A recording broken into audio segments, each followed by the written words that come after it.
நான் ஒரு அலுவலா லண்டனுக்கு போயிருந்தேன். ஹெரோவுக்கு போயிருந்தா. அப்போ என் ஃப்ரெண்ட் படிக்கணும் அடித்தான், கௌதமண்டு. அவன் அடித்தான்.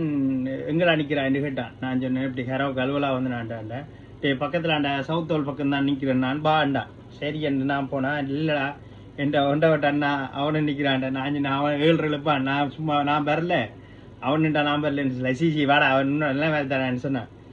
இவனு நிற்கிறான்னு சொல்லி போட்டு சரி என்று சொல்லி சவுத்தில் போயாச்சு. போனா ஆரம்பிச்சிட்டு அதே என்னன்னு கேட்டார். நான் சொன்னேன், ஹலோ நான் என்னை விட 2 வயசு கூட. ஹலோ நான் அவருக்கு 3 வயசு கூட, அவருக்கு ஒரு பிள்ளையும் இருக்கு.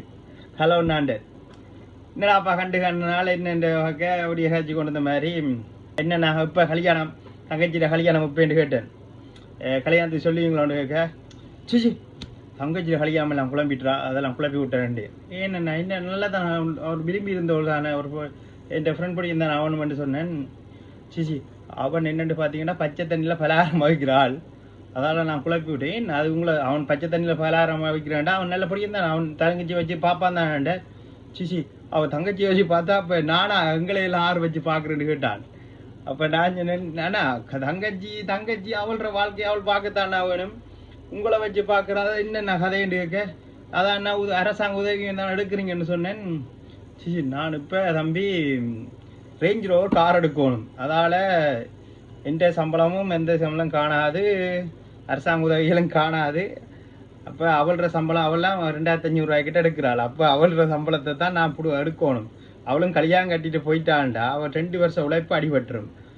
அவனே பச்சை தண்ணியில் பலகாரஞ்சுடுறாள். அவன் தர மாட்டான், அவன் விடைய மாட்டான். அவன் அதுவும் எங்கட அம்மா அப்பான்னு சொன்னாலே அவன் தர மாட்டான். அதால் இவளை கல்யாணம் கட்டி கொடுத்தா பிரச்சனை என்று சொன்னான். நான் சொன்னேன், இது என்ன ஒவ்வொருத்தருண்டாப்பா, இது நீங்கள் உழைப்பிக்கிறதுக்கா அந்த புள்ளியோட வாழ்க்கையை குழப்புறீங்கன்னு சொன்னேன்.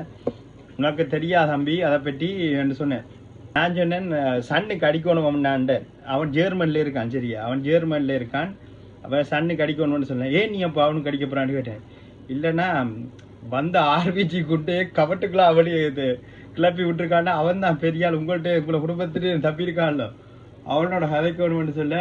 பத்தியா உனக்கு கல்யாணத்தை சொல்ல மாட்டேன்னான்னு சொல்லி போட்டு ஆள் போயிட்டுது. சரியா, போயிட்டு பிறகு என் ஃபோனுக்கு அடிச்சு சொல்லிச்சு, இதெல்லாம் முசு பாத்தி இதெல்லாம் பெருசா இருக்கக்கூடாதுன்னு சொல்லி போட்டு வச்சுட்டு